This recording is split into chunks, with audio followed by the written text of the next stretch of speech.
She smiled as the waiter poured the wine. Same table we always chose, same toast. Her glass trembled slightly in her hand. I had seen that once before, when she lied to my father.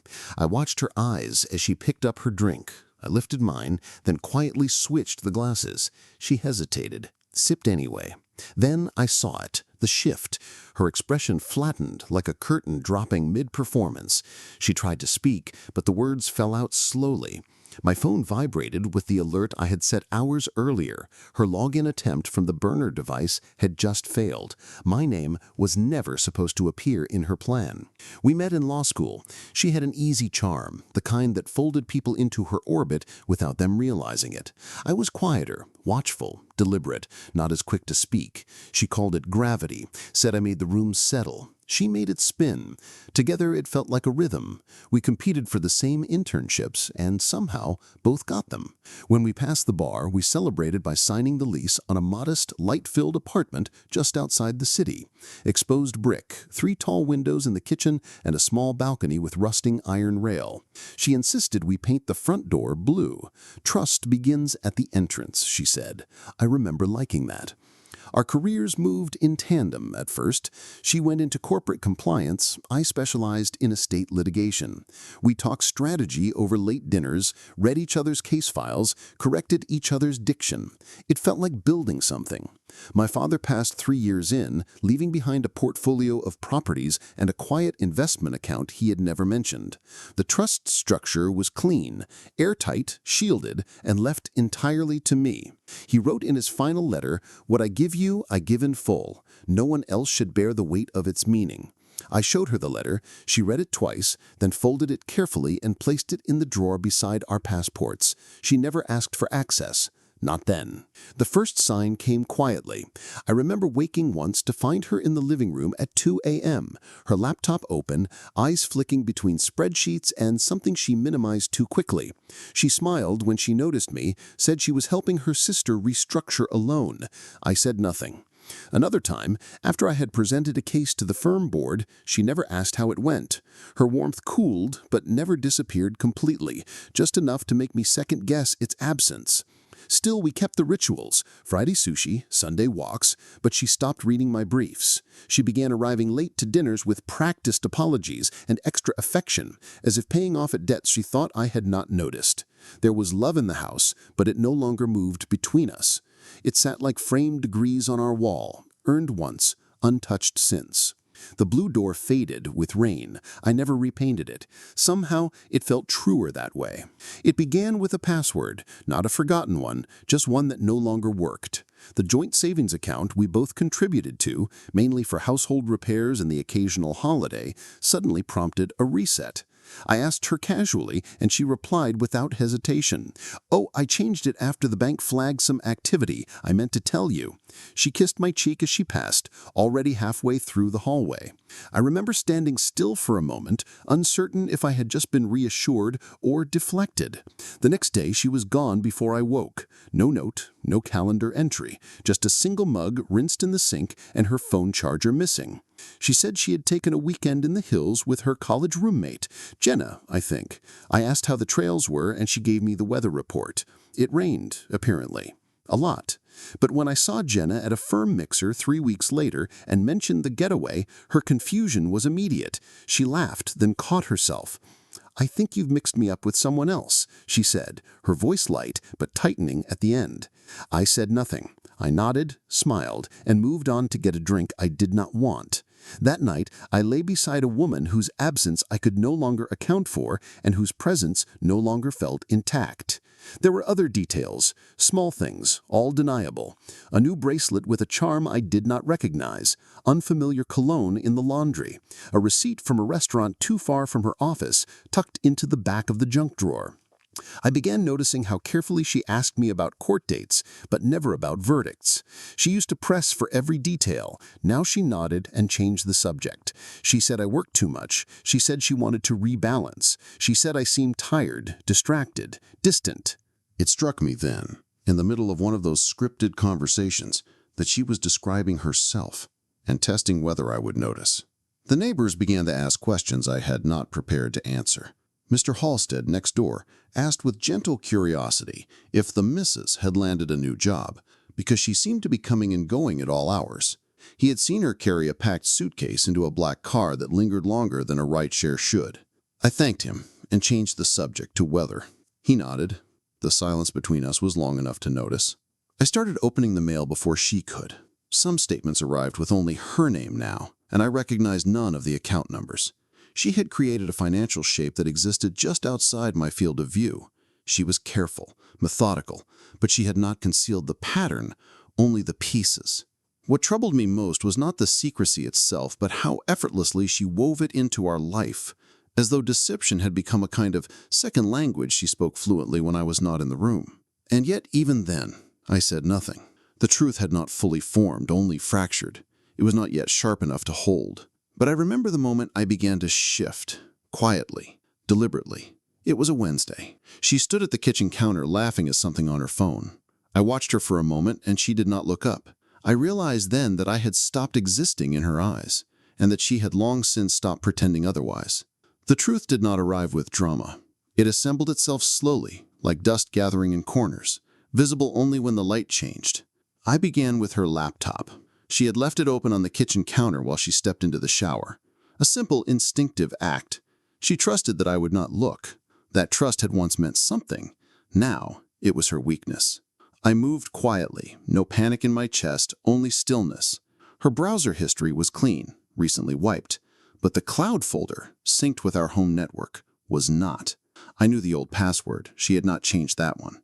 Inside a folder labeled Utilities, buried beneath old PDFs of water bills and car insurance, were subfolders with vague names: Q2 Review, Travel Logs, Papers. It took me 2 minutes to realize none of them belonged to our life. They were bank documents, screenshots of transfers from our joint account to one opened 6 months ago in her maiden name. I read through them carefully. The transfers were spaced precisely enough to avoid alerts, not enough to raise flags, just enough to drain. In a folder marked FML Lease, I found the contract, dated 2 months back, for a modern high-rise apartment overlooking the East River. Her signature was there, typed cleanly, beside a forwarding address I had never heard spoken aloud. The lease term began in April. We were still eating dinner together in April. She had signed it while I was defending a client in probate court. She had packed her future into a set of scanned PDFs. She had never planned to tell me. She had simply planned to be gone. I sat with the evidence for 3 hours. I did not cry. I did not pace. I documented. I exported every file, time-stamped every screenshot. I logged into the router and checked the IP logs. Her device had been accessing encrypted folders late at night, routed through a VPN. I traced it backward. It all pointed to the same truth. She had rehearsed her exit carefully, but not completely. She had underestimated me. She thought I would look away. She thought I was not watching. The thought kept returning, not with rage, but with gravity. Not pain, precision. There was no point in confrontation. Not yet. She had not simply planned to leave. She had tried to erase me from the structure of our life. Her silence had been a strategy. My silence would now be one too. That night, I walked through the house deliberately, as if studying a set after the actress had gone. The framed photo of us in Santorini had been tilted slightly for weeks. I had never noticed. The books on her side of the shelf had changed, titles on reinvention, resilience, financial independence. The espresso machine still bears the scratch she insisted we ignore. I saw it now as a fracture, a metaphor we had allowed to remain in plain sight. I stopped in the doorway of our bedroom and stared at the bed. I had once believed that this was the safest place I knew. Now I saw only stagecraft. Linens arranged in a choreography of comfort, a performance of permanence. I did not sleep that night. I made a list instead. Names, accounts, timestamps. A catalog of disloyalty, rendered in plain language. In the morning, I backed everything up. 2 drives, 1 encrypted, 1 air-gapped. I contacted a colleague from my firm, someone I trusted without question, and asked for a confidential consultation. Estate protection, I said, something proactive. I kept my tone flat, no hint of the rot beneath it. She came home late that night. She kissed my temple. She asked if I had eaten. I said yes. She smiled, unbothered, unaware that her lines had begun to dissolve under the weight of my documentation. She thought we were still pretending. I was done pretending. I was preparing. I did not confront. I documented. I scheduled the meeting under my middle name and used my firm's secondary conference space downtown. No assistants, no shared calendars, just a private room, a locked door, and Daniel Farris, an estate attorney who owed me more than one favor and who never asked unnecessary questions. I slid the USB across the table.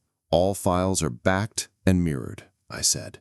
I need two things: asset lock and evidentiary chain. He nodded once and inserted the drive. We sat in silence as he reviewed, page by page, the bank transfers, the false lease, the late-night logins.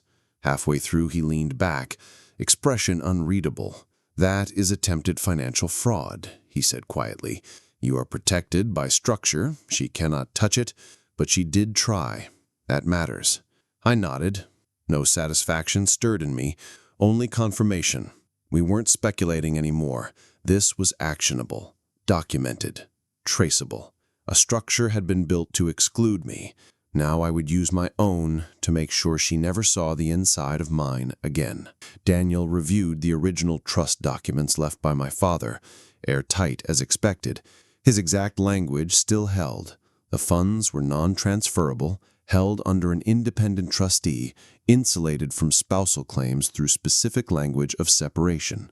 There was also a digital alert system embedded in the secondary accounts, an old security measure my father had insisted on after a prior business partner had attempted to reroute profits behind closed doors.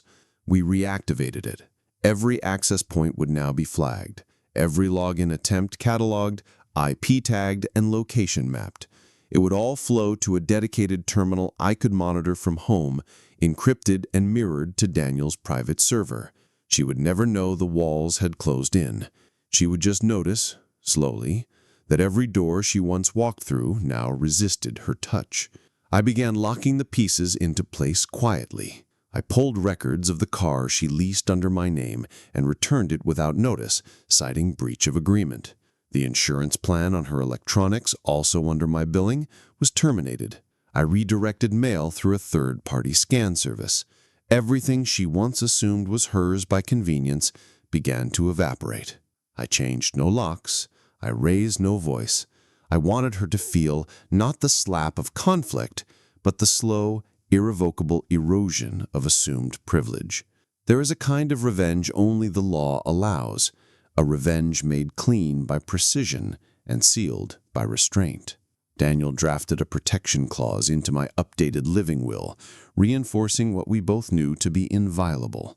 "You understand," he said at the close of our third meeting, "that if she continues on this path, you are legally within your rights to pursue civil charges and possibly more." I looked out the window at the gray city beyond. "I have no intention of chasing her. I just want her to know I was always ahead." He studied me for a moment, then nodded. "That's the most effective kind." At home, I said less and watched more. I noted the way she checked her phone with increasing frequency. Her laptop clicked open sooner after work, stayed open later. She hovered near the living room window now, as if searching for something in the streetlights. The black car stopped coming, or perhaps she told it not to.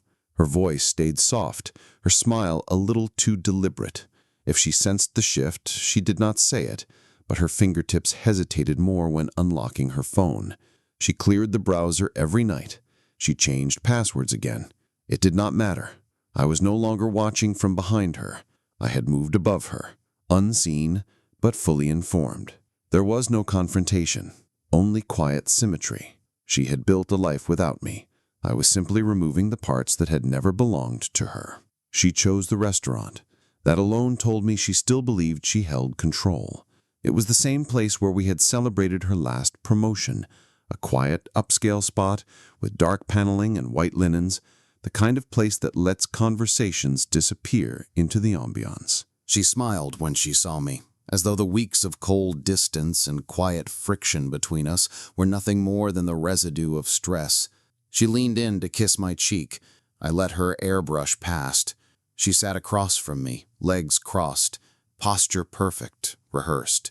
"You've been distant," she said softly, unfolding her napkin. "Is everything all right?"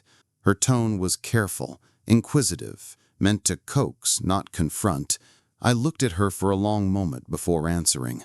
"Everything's accounted for," I said. No warmth, no explanation. She blinked once, smile thinning at the edges. "What does that mean?" I did not answer. I let her sit with the question. The waiter came. She ordered confidently. I asked only for water. When we were alone again, she leaned forward. "If you have something to say, just say it." Her voice held irritation now, the first hairline crack in her mask. I pulled a folded paper from my coat pocket and slid it across the table, neat, unremarkable. A single sheet, nothing more.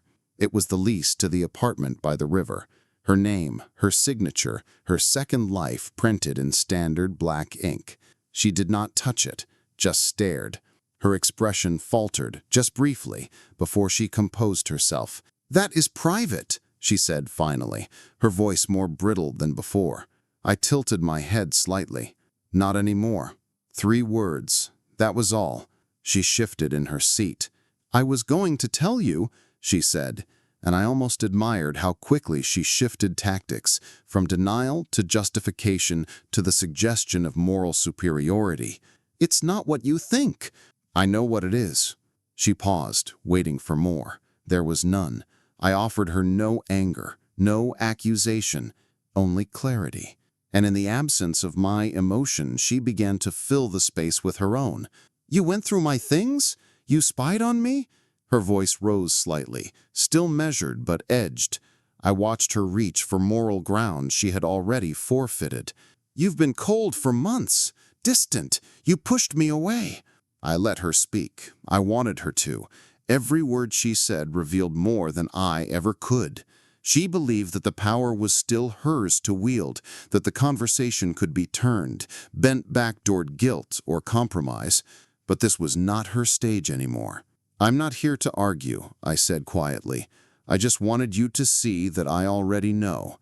She opened her mouth again, then closed it. Her breathing had changed now. Her hands curled slightly under the table. The waiter returned with her wine. She did not drink it. I stood before she finished her sentence. "There won't be another meeting," I said. I looked at her one last time, not with hatred, but with distance. The kind of distance that cannot be crossed. She opened her mouth once more, searching for something to say that might anchor me, but there was nothing left to hold on to. The first fracture appeared in her attorney's voice. He had reached out through formal channels, an email laced with confident language and thinly veiled threat, requesting a meeting to clarify financial misunderstandings and resolve shared asset concerns amicably. Daniel and I reviewed it in silence.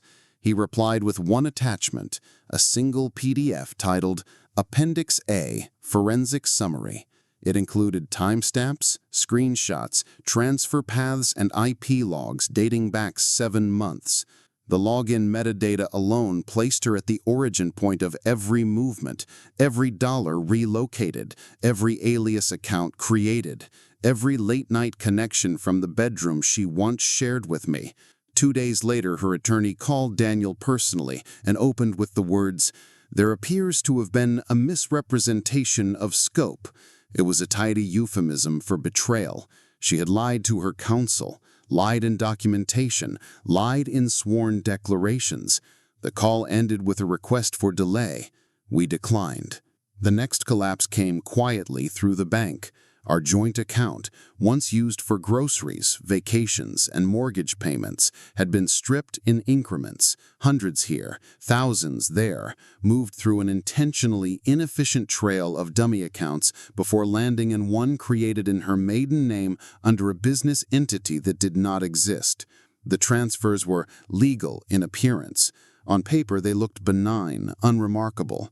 But the routing patterns, paired with her IP logs and metadata from her devices, formed a structure of intent. Daniel's forensic partner compiled the evidence into a report, so precise it read like a confession. No courtroom embellishment required, no interpretation necessary. It simply was. The neighbor, Mr. Holstead, agreed to a statement. Not because I asked, but because he had seen enough. His account, calm and factual, placed her with packed suitcases and late-night exits during dates she claimed to be away on business. He described her expressions as tense, not hurried, like someone managing a performance that required too many moving parts. When he handed me the written statement, he did not look for thanks. He simply said, "I'm sorry, son," and returned to his garden. When her attorney resigned, it made no noise, just a line in an email thread.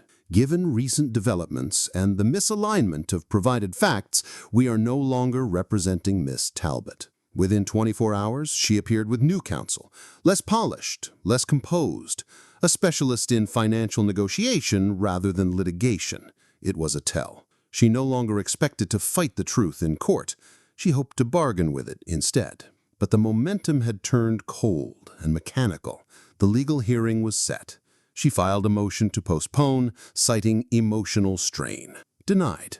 The date stood. Depositions were waived. There was nothing left to add. All the evidence had been provided, verified, time-stamped, archived. She arrived at the courthouse looking smaller, her coat a little too large. Her voice clipped when addressed. Her lawyer spoke for her, quickly, softly. By the time we entered the hearing room, her eyes never once met mine. The hearing lasted 22 minutes. There were no accusations, no defense, just formal reading of evidence, review of structure, confirmation of ownership. The court found no ambiguity. Her name did not appear on the trust. The accounts were separate, protected. The attempted transfers, though unsuccessful in removing principal assets, were noted in court record as deliberately deceptive, carried out under a presumption of shared control that did not exist. The judge concluded the session with no punitive recommendation, but her credibility was shattered, her legal standing in future asset negotiations reduced to near zero. The structure held, her narrative did not. She left through the side entrance. No cameras, no statements, no confrontation. Just the quiet realization that the story she had written for herself no longer aligned with the evidence written by her own hands. There would be no dramatic collapse, just the steady erosion of belief, the slow death of a strategy that depended on my blindness. We met one final time, in a quiet conference room overlooking the east side of the river she once planned to live beside, without me. The walls were bare, the light flat. There were no lawyers present, only a notary, seated silently in the corner, waiting for signatures. She arrived early. Her posture was precise, but her energy had collapsed inward. Not defeated, just emptied. She did not apologize. I did not ask her to. The documents were already on the table. A settlement that returned what she had taken. Not with interest, not with vengeance, but with clarity. Every unauthorized withdrawal repaid in full, a legally binding non-disclosure agreement attached, protecting not just my assets, but the structure of my silence. There would be no stories spun over wine with friends, no future distortion. The damage would end with us. I watched her scan the papers, her eyes flicking too quickly across terms she already knew were fair. She paused only once, when she reached the clause requiring acknowledgement, not guilt. Not admission, just acknowledgement of material misrepresentation. A single sentence that would never see public light, but would live in the archive as quiet fact.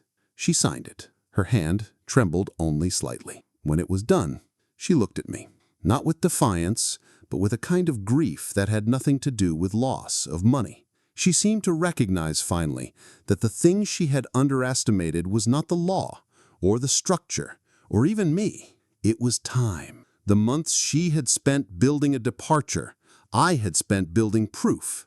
Her silence had assumed immunity. Mine had refined purpose. We sat in the stillness for a moment, the notary collecting the pages.